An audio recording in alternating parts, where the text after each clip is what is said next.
Shoppers crave personalized experiences from the brands they love, and a great mobile app from favorite brand does exactly that.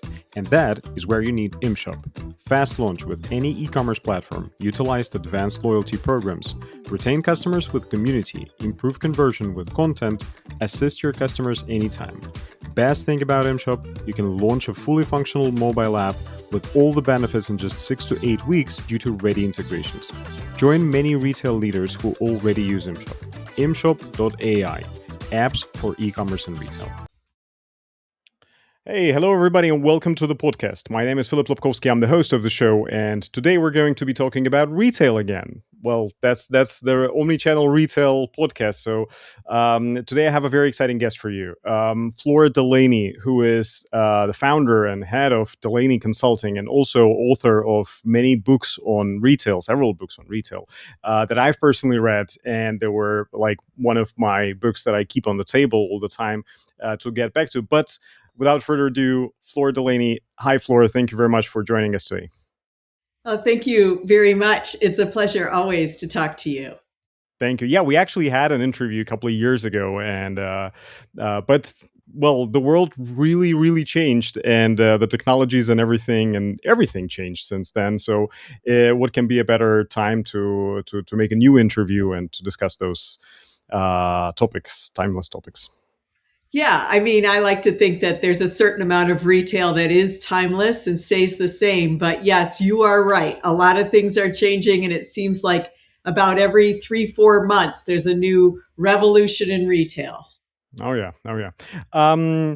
Great. So if you can just, for our audience, do a little intro about yourself, about maybe the books you wrote. We will leave the link to Amazon in the description to this video. So you definitely go check those out, because these are like timeless pieces, I think, on what retail fundamentally is and the rules of retail. But we're going to dive deeper into those a little bit later in the interview. But please give us a little bit of a bio about yourself.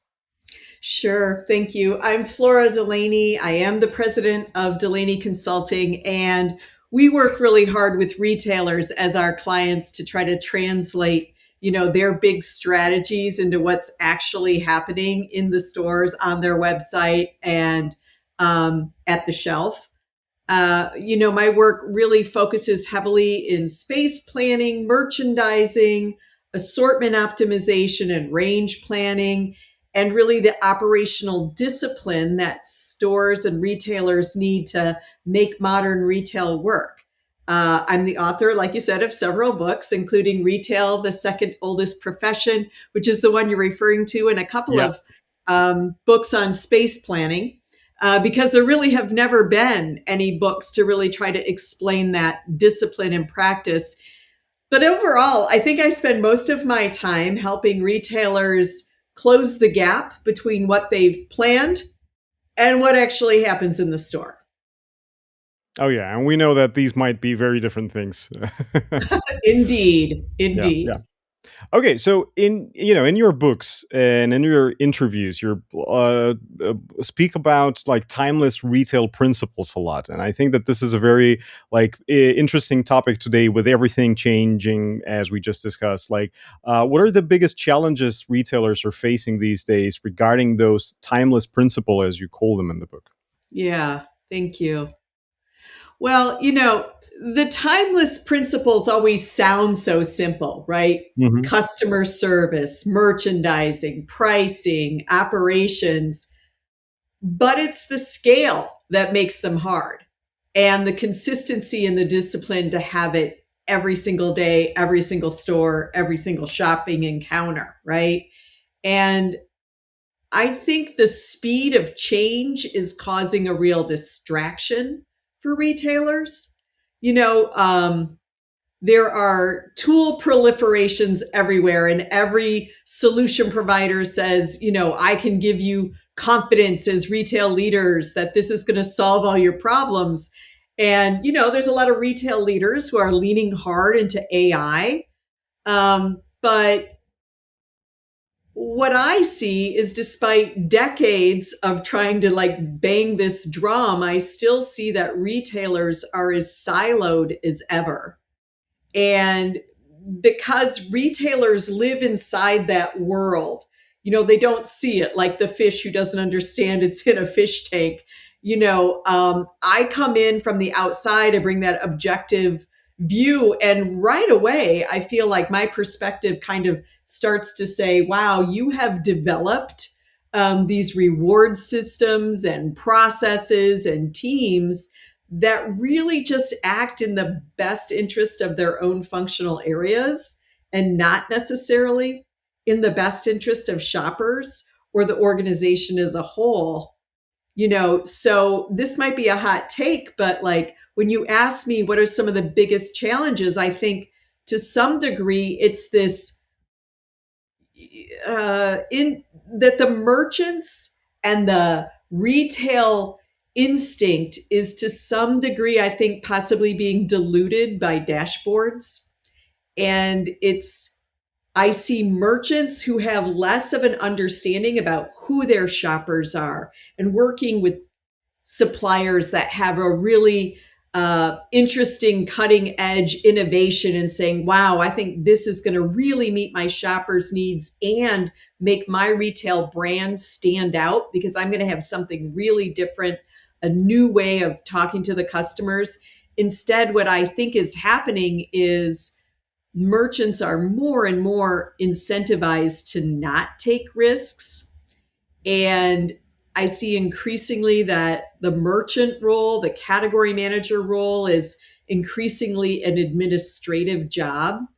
And it's not the entrepreneurial business building, like, I'm going to go take risks and find things. And then when they do find it, I think it's really, really hard for them to get the execution that's required. So I think retail fundamentals, they're not outdated, they're the same as always, but I think they're just getting harder and harder to execute in modern complexity.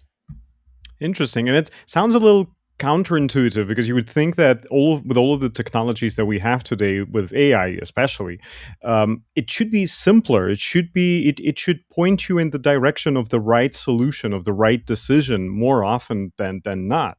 So, like, how would you comment on this? Like, with technologies developing so rapidly these days, how come that retailers still facing those challenges? Why it's not all automated and just an easier job to be done? Yeah, I think, listen, retail doesn't have a technology problem. There's lots of technology. What it has is an execution problem. And as the technology allows retailers to produce more and more sophisticated, localized, complicated plans, it hasn't matured its execution disciplines and ability at the same level so that the store experience for shoppers are going to be the same. Online, I think it's a little different, but in many ways, the store still matters. It still defines for a lot of shoppers what the store brand is, what they can count on and rely on, what the brand promise is. And I think as technology proliferates, it just highlights those problems because it does allow retailers to create more complicated and sophisticated plans and that are more and more difficult for the stores to execute. Yeah, okay.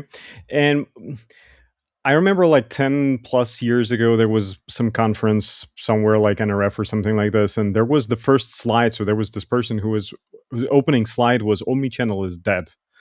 And it feels like here we are like 10 plus years after this slide, and it seems like it's still not, kind of, because a lot of retailers still have this struggle even with all of the technologies and everything. You just said yourself, why I'm asking this, because you just said that in e-commerce it's a little bit different, and online it's a little bit different, but like for many retailers, it's already hard to say this difference between the offline and the online. The journey starts online, continues offline, etc., etc. So it's all omnichannel.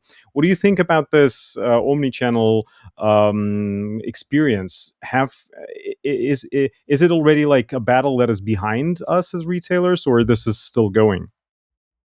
Oh no, I think it's still going. I think Mm, still providing that coherent and seamless experience for the shopper is still something many retailers are working on. I will acknowledge right up front that certainly, discovery is not really happening initially in the store. In many cases, that initial discovery is happening online, right? Through a screen somewhere that brings shoppers to the store. But um, online is one execution. You have a landing page, you have the one ability to give a lens to the shopper about what your retail brand is about and what it is you're putting on offer and how you hope to help them solve their problems. But then they go into stores to continue that. And if it's a chain of 1,000 stores, then they have 1,000 fractured different lenses of mm, seeing what that execution and what that brand promise is. It can be as simple as the landing page and the home page can say this is what our best offer is for this week, but I can go into the store and that may not be at the front of the store. That may be mm. something I have to go deep into the store to search for, which is a very different kind of experience. So yeah, here is where execution kicks in, right? So you might have all of the processes, you might even have like the internal like notification and things like this. If people haven't printed it out or just used the POS materials in the store, well, it's not there, right? Yeah, for sure. And I think that online helps a customer who wants to do some discovery, wants to understand, do some research, and then select in a considered purchase. And I think it does a good job of guiding a shopper typically through here's what you're looking for, here are the products that would meet those needs, and they can make that selection. Meanwhile, in the store, that is not the same curated experience. Oftentimes, I see shelves that are overfilled, over assorted because they're trying to provide like everything that you can get online. And so now your shelves are overcrowded. They're not telling a clear story, and it's causes out of stocks and lost sales and all kinds of things. But also, I feel like in the store, there tends to be more of a jumble of messages because they're not sure about your mission. They're not sure why you're in that particular section. So they're just going to offer everything they have on sale, every discount, every loyalty program, everything that's on clearance. And for this person standing in front of the shelf, they're not having the same experience that's kind of a cleaner experience online. And so when you say like is omni-channel dead or is it still something people are working on, that's why I'm saying they're still working on it. Yeah, yeah, that's very true. And also, it's fascinating to me that not all retailers are using those applications for their store assistants with the endless aisle kind of a solution. Not those displays that nobody uses in any of the stores, but I mean like the mobile apps that will be in the hands. You see this in Inditex stores and Zara and Massimo Dutti and all of their stores. Whatever you ask the assistants, they will immediately help you with this, etc., etc. It's together with an RFID for the fashion industry. It's a beast of a technology that really smooths all of the experience for the customer. And in fast moving consumer goods, it's not 100%, I guess, there. But what is your take on this kind of like omni-channel, not from an end of a consumer, if you know what I mean, like from the online to offline, this journey, but when you already are in the store, and you would think that digitalization of this end of the process would be more rapid. Why it isn't across the all of the retailers yet? Well, I think if you're talking about fast moving consumer goods, there simply isn't the investment in tracking all those items and understanding all those items and what the in stock and all of that is to be able to serve that up to the associate. I do see that in the more considered purchases. If you're talking about high end consumer electronics, if you're talking about, furnishings, things like that, I do see more and more retailers who are trying to provide that information in the hands of the shopper, but I mean, in the hands of the associate to help the shopper. But there are still reward systems that are set up in a way that the store associate is still incentivized to sell the inventory that is in the store ahead of inventory that might be in a warehouse somewhere and could be shipped to the consumer. There certainly are some reward systems that are set up to not support that kind of omni-channel experience. But also, I think for shoppers, while it's great to say, hey, we have that exact item you want in the color and size that you want, we can ship it to your house. We can ship it to another store that you can pick it up at. For a shopper, there's still this idea of, I've come to the store and I want immediate gratification. And so coming to the store and making that trip and then being told, well, we'll ship it to your house, will often be a letdown for the shopper who thinks, well, why did I come to the store? I could have just stayed at my house in my pajamas and ordered this. I thought I was going to get it now. So I think there's that instant gratification that shoppers want and expect when they come to the stores. Yeah, yeah, that's true. But of course, like I never seen a replenishment system that is 100% accurate and there is 100% on time all the time. Oh, And you will have out of stocks all the time, I guess, the colors, the sizes. And in this case that you've mentioned, I think that, yeah, sometimes it is true. If I came to buy some electronics, then I don't need, like, I wanted to check it out, I wanted to see how it looks. If you only have a display model, I don't want to pay for a display model, I want a new one. And if you can only ship it to me, well, and it's if it's a small electronics, small expensive electronics, maybe something like this. But with the bigger ones, you want a shipment probably. But with shoes, for example, with the fashion business that I'm involved with for a very long time, it's usually the gratification of actually trying on the product. If you like the size, if it fits you, then you already know this is a check mark for you. And then the color, the size, it's something that specific style, something that can be delivered to you as well. True, yeah, and we're of course touching on the topic of like consumer expectations in this case. What would you call the most challenging consumer expectation shifts that are happening in recent behaviors these days? well, I think that there's this idea that consumers are becoming more fickle, but I think what they're really becoming is less patient. They just really don't have the patience to wait for things. And there's a definite expectation that, they're going to, sorry, get what they want when they want it.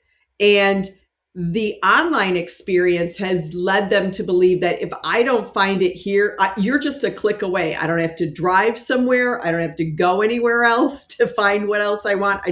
You're one click away. And so I think for shoppers, there's definitely less patience than before. But I would say that to some degree, retailers have set up consumers to feel frustrated more quickly. And here's why I say that. As retailers have pulled more and more labor out of stores and optimized task management and all of the workforce management they're doing, they're shifting more and more of the burden, I'll say, of the store operations onto the backs of the shopper. So when shoppers are told, like, you have to check yourself out, you have to bag your own purchases, you have to conduct your own credit card transactions, you're elevating more and more their speed that they're going to get frustrated because they feel like they're taking care of themselves. And for the retail, they're not stupid. They understand that that's happened and that it's a trade-off they've made. But as retailers do that, I think what that means for shoppers is, they're having higher and higher expectations of what that experience should be like. Then your stores better be easy to shop. neat and organized, inspiring and joyful, because you've taken the joy out of a lot of the shopping experience. There's no longer somebody waiting on me. There's no longer somebody there willing to help me. And so you better make the overall environmental experience a lot better. So I think Yeah. retailers have sort of made their own situation by some of the choices they've made and what they've asked shoppers to do, because they're asking them more and more to not just be people willing to shop, but people willing to do the actual conducting the transactions. And even it can be, you mentioned shoes here in the US, shoe shopping used to always be something where you would go and sit down and people would bring the shoes to you. Now there's many shoe stores where you simply have to sort through the boxes and the sizes and the colors and the styles all on your own. And you don't know how other shoppers may have left that box. You can open a box and find one shoe, right? So I think shopper frustration is accelerating almost at the same pace as technology. Yeah, that's very true. And there's a great example. I don't know if that's the same experience as you have in US. Probably they're doing it globally. I mean, H&M and the shop that they have, like a flagship shop they have over here in Amsterdam, is really great. They have all of those self checkouts, and I posted about this on LinkedIn recently.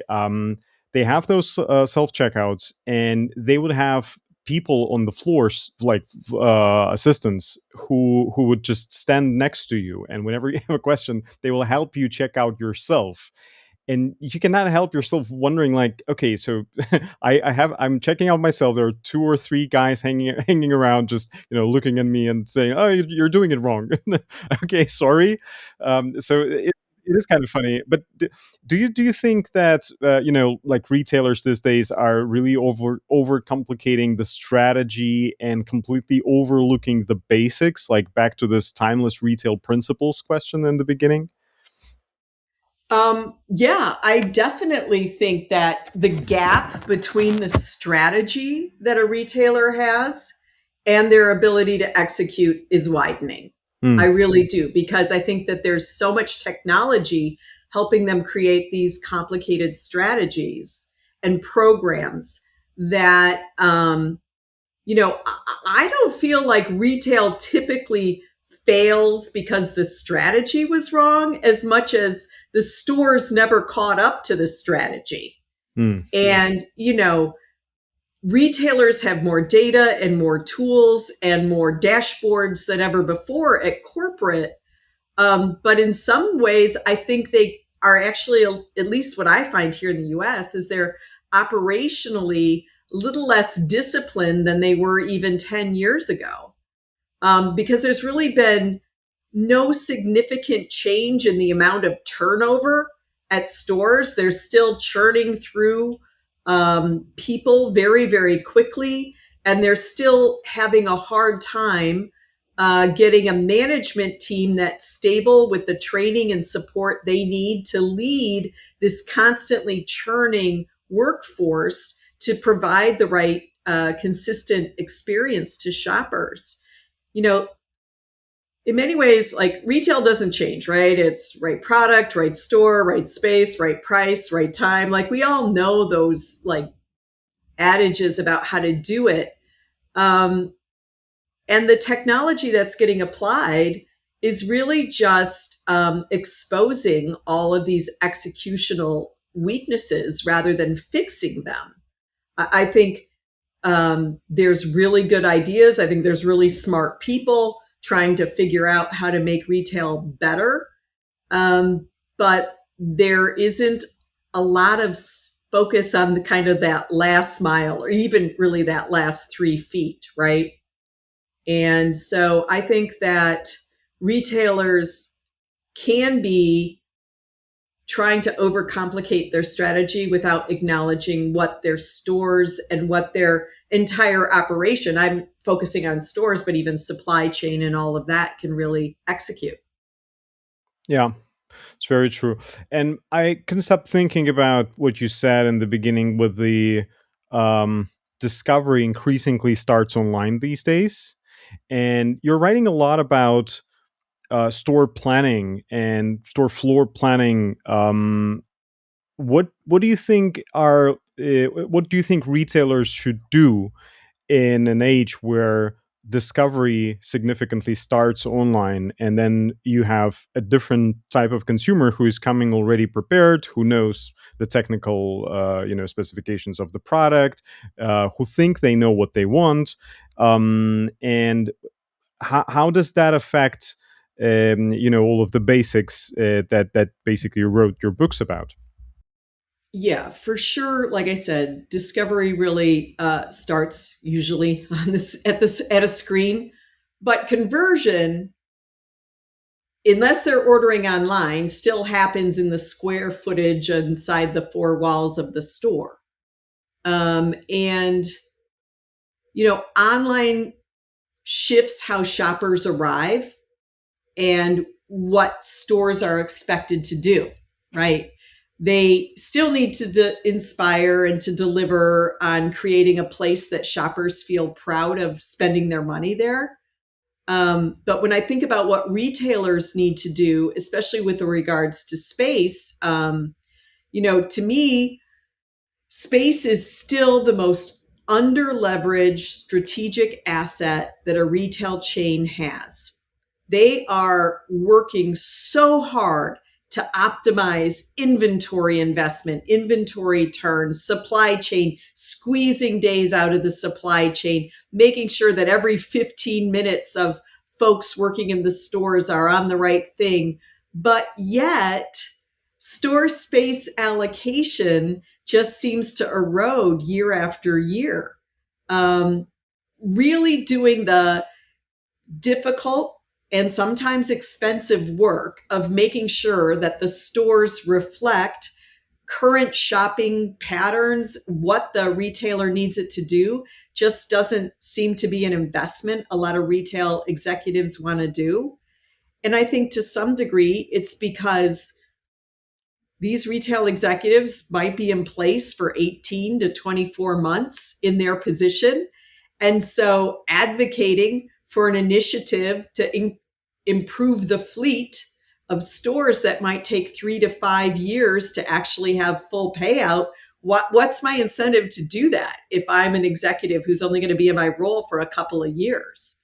And so what I see is the speed is happening super fast online and the brand is changing, but yet the store environment is languishing. It looks the same as it has for years, and it's not keeping up with the rest of the pace of that brand. Um, I expect to always see sort of there's always going to be a tension between how fast online can move and how fast stores can move. But if retail executives don't continuously work on closing that gap, it just gets wider and wider and wider for the shoppers until your brand doesn't really mean the same thing everywhere. Hmm. I really wonder, like, when you go into the store, when you enter a retail space, what are the several things that you look around and you think, oh, okay, that really tells me that this retailer understands their client, understands their consumer journey. Yeah, I think that it all comes to how their store is organized and how it appears to the shopper, which right away, I mean, within 90 seconds, I can usually tell, is this store organized for the shopper or is it organized for that retailer's org chart? You can almost always tell. So first of all, does the space match the customer? And can I tell who their customer is based on how they've merchandised? Have Mm. they got, you know, allocations that are right for the local demand? I live in the north, very far north. Now it's March 1st. Today, when I came to work, I was still in my winter coat with my gloves and my boots, and I drove through snow. But if I go into a store right now, what I will see is, you know, swimwear and pool toys and all of that. And I'm thinking, is this really right for the shoppers here? Yeah. Um, so, number one, it has to be right for the shoppers and localized and making sense for them. Number two, do the adjacencies make sense? Does it look like when I walk into the store, are you helping me as a shopper? Can I see that you're trying to help me prepare for the next holiday, for the next season, for the next meal? Like it needs to look like, okay, I thought about where you are. Here you go.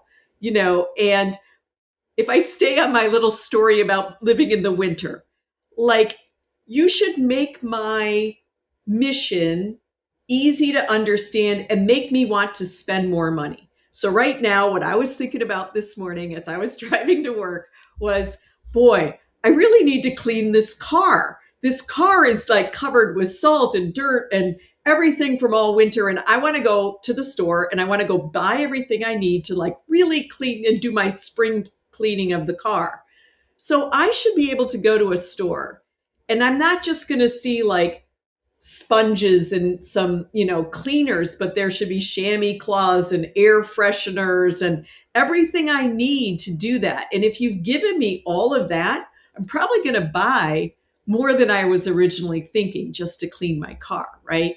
So that's what I'm always thinking about is does the retailer really present solutions to the shoppers that say, I understand where you're at and I understand what your mission is and here's everything you need to see. And then before, like I was saying, probably the other thing is, does your shelf kind of tell a clear story? Can I walk up to it and understand what is good, better, best? I mean, that's so basic, but Mm, yet yeah. sometimes so um, unclear. And can I see what your best value is today? There is a store near me. Um, it's a liquor store, by the way. I'm in there a while. And, one of the things I love about that liquor store is it always has our manager's best deal. And it's always just like a great deal on usually wine, but it can be other things. But it says our manager's best deal. It's at the front of the store. And every time you walk in, you're like, okay, so that's the best deal in the store. Now, Mm, it could be pure marketing. I don't know. But it's very clear to me as a shopper if I want a deal while I'm in that store, yeah. that's the thing to pick up. And many times when I walk up to a shelf, what I see is a myriad of items on sale or discounted, but they may have different programs. Some are like only on sale if I've clipped the coupon on my app. Some are on sale and you get that price if I also buy three other things that are somewhere else in the store to get that price. Some things are on clearance and markdown and have different return policies. So while I stand at the shelf trying to figure out, well, what's the best thing to purchase to meet my needs is not always clear. So when I walk into stores, I expect to see, a store that matches the customer and is localized. The offerings are right for the people shopping there. The adjacencies and the full solution is in front of me. And I can quickly see, like, what's the best deal. Yeah. And I really love the quote that you've said in the previous questions.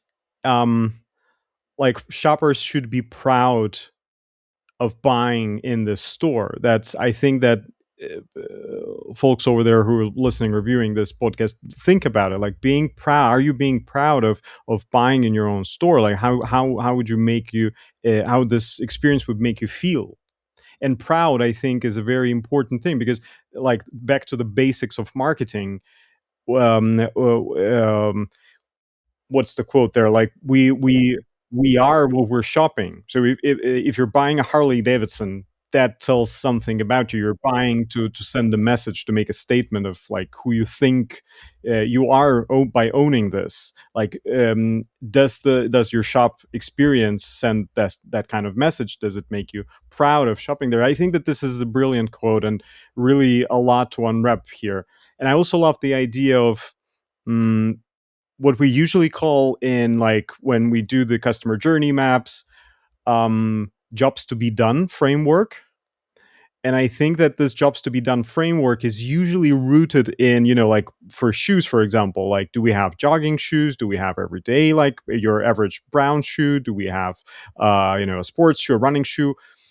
Beside that, there is also a situational jobs to be done, like you said, like the spring cleaning thing, and it's additional layers of merchandising that actually, even in online, you would think that it's simpler, quote unquote, to do than in offline, physically moving the merchandise around the shelves. But still, a lot of retailers, like, they would put a banner maybe somewhere, preferably on the front page, and that's it. But like, they Yeah, completely disregard the fact that maybe less than 10% end up on their front page, because people usually go into their website, well, from Google, but these days also from all of the AIs, for but sure. preferably from Google, and it won't send you to the main page. In most cases, it will send you to a catalog or to the product description page, and they completely disregard the fact that you should also do this jobs to be done merchandising over there in those areas. So this is, I think that these are brilliant ideas, and really something to think about and unpack. It seems like, yeah, of course, this is the basics, but as you said in the beginning, right, we think so much about the fancy technologies, the new technologies, and we completely disregard the basics. It's very Right. interesting. Yeah. The basics are what, will make you win. That's what makes you win. Like being Yeah. able to execute those basics all the time is what gets you to the point where you can really start to lean into the sophisticated plans. And, you know, about shoppers being proud, it's something that I talk about rather often with regards to merchandising. It doesn't matter if you're even in a dollar store, if you're Mm. in the, you know, a different kind of channel, a person still wants to feel like, hey, I made a great selection because look at me, I'm taking care of my money that I do have to spend in my wallet. I'm being smart there. And people don't just need to be proud because they're shopping at a high end store.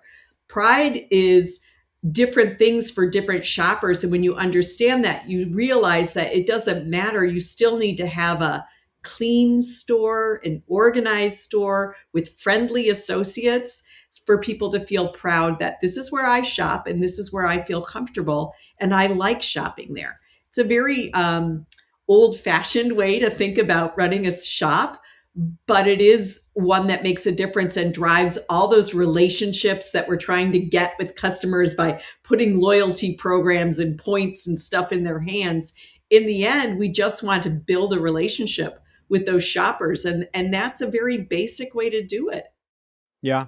And if you think about it, actually, like you said, old fashioned, and immediately when you said that, in my mind, it was like, one of those older butcher shops or something like this. You go there, Right. and you also have like a social experience. You talk to the butcher, you get the news, you get like, you talk to the locals who shop there at the same moment. It's also, how does it make you feel, and does it make you proud of being part of the community, maybe being part of, like, supporting this particular store. And yeah, it's very interesting, and it has multiple layers, and it's not only about merchandising or like a promotion that you have. There might be different answers for different brands and their positioning. It's very individual, but the fact that it should evoke some kind of feeling in the shopper is very important, because there are a lot of, like, and again, no disrespect to Target, I think that they're doing a great job, but that's for me, especially coming from, I understand, like, I'm probably biased because living in Amsterdam, you have all of those small shops, and like everybody are really putting a lot of thought into a very small square meters that they have over to work with over Mhm. there. And when I, like, recently visited New York, going into a Target store is like, whoa, everything is super pale, and everything is like, yeah, well, I don't have any kind of experience. I just need a charger, a phone charger. Where is it? Grab it, pay for it, leave. That's it. Maybe that's their idea. Maybe that's kind of like the purpose. But comparing Mm, to somewhere in the Manhattan area, like the old stores, like in Little Italy, old stores like the last butcher store, blah blah blah, with all the history, like, yeah, you would cherish that experience. yeah. I like to think about it. Think about the experience you would have. Let's say you want to go get flowers, Mm, flowers for somebody you love, or maybe you just want to put them on your desk because it's springtime.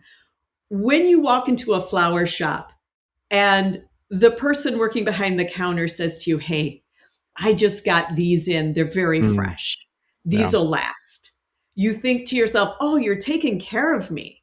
yeah, Thank you. I could have bought something that was been here sitting in a pail for 3, 4, 5 days in a bucket. Thank you for taking care of me." And, that is the experience we really do treasure as shoppers. And it is the experience we're trying to provide as retailers when we say to our shoppers, like, here is, what we have on offer this week. This is something special. In a way, we wish that we were talking one to one with each individual shopper. But again, you can't really do that. The technology isn't quite there, but that's the experience we're trying to give them, right? Is that experience that says, I'm taking care of you. Boy, that is going to be so powerful in terms of yeah, having shoppers return again and again. And you just don't yeah. get it when, like you had to run in, go get a phone charger, figure out where it is. You probably had to check yourself out at the Hmm. front of the store, at which point you're like, well, why am I loyal to this store or this brand? It's just that you had what I needed and I was able to get it. So check the box, but I could have gotten that almost anywhere. Yeah, yeah, 100%. And I think that this is the reason why people love farmers markets so much. Well, those who love them, 100%. There are Yeah. people who Yeah. don't like this experience, but like people who like this experience like it for the fact that yeah, you're being taken care of. You know the story behind the product that you're buying, and like yeah, the farmer probably would give it. We understand that in most cases these are not farmers; these are people who are buying from the farmers, doing something cool with it, or et cetera, and building a brand around it, maybe. And but you feel taken care of. And this is very. Do you think that AI assistants? Because the whole idea of AI assistant is hyper personalization, like one client, one segment, and this kind of conversational experience could replicate it somehow. Well, I do think that AI can help build those personalizations and can make sense of all the data that is out there that it's too hard for human beings and our limited Homo sapien brains to figure out. So I think that AI can do all of that. Um, and so now you're just talking about having even more complex and complicated offerings to each individual shopper. And so, in many ways, I think years from now, you and I are going to talk again, and we're going to be talking about how AI is just table stakes. Like everybody has it. It's a level playing field now that everybody's using AI. So what's the difference? Who's really winning with it? And it's still going to come down to the folks who are making their stores, whether they're online or physical stores, really work. It's going to be around who has the maturity around how they actually deliver on all of this personalization, because that's still going to, you know, probably lag a great deal, the sophisticated tools and offers that is going to enable. I think online's going to have it easier, but I think retailers have too much invested in real estate to not, to allow their stores to just continue to lag. They have Yeah, to bring them up to speed. yeah. Well, if you had to name like one discipline that retailers must double down on in the next, I don't know, 3 5 years, in order to, improve their business, save their business, maybe, what would that be? Um, I know I'm sounding like a broken record. I hope your audience isn't like, okay, Flora, we get it. But, I We get think it. We will that, go and buy the book. yeah, By the way, there's a I, lot more unwrapped in the book than only the topics that we're discussing here, right? yeah, yeah. I think the execution variability and the unevenness of the experience that shoppers are going to have when they are given such a beautiful, on target, personalized offer. And then when they say, yes, I want that, this retailer's ability to actually provide that to it, give that to them in a way that made the whole thing feel personal to them and that it was targeted to them personally and they got exactly what they wanted. Like that execution is going to be what I would say retailers should really double down on. Um, I see an awful lot of retailers thinking that the way that they can solve that is around compliance. They keep doing all these compliance scorecards and compliance dashboards, and they're going to measure compliance at the store. And that word kind of, as you can tell, rubs me the wrong way because it measures the outcome of what happened in your organization. And that's super important because that's what the shopper encountered and actually experienced. But it doesn't usually get to the root cause of what caused the compliance to be where it was. Like, what did you do right? What did you do wrong? So I think that too often these compliance scorecards are used as like, whipping posts for the stores. And instead, if I were a retail executive, I would, cut my budget around analysts who are building scorecards and building all the ways we're measuring things. And I would put that into process development people who are looking at the root cause of this and who would be empowered to make changes in my organization that's end to end. Because I see so many functional scorecards. We measure each of these things, but it doesn't talk about what caused those things to happen and how are you fixing the root causes. Too many times I just think that the stores get beaten up because they didn't execute, the planogram, the price change, the promotion, whatever, when in fact there were things that could have been done upstream that would have made that so much better. And the retailers who get that right are the ones who are going to succeed in the next 5 years, I think, more so than the ones who can brag about their sophisticated AI, because that's only as good as what you can execute. Yeah, 100%. That's the sizzle, not the steak itself. Yeah. Great.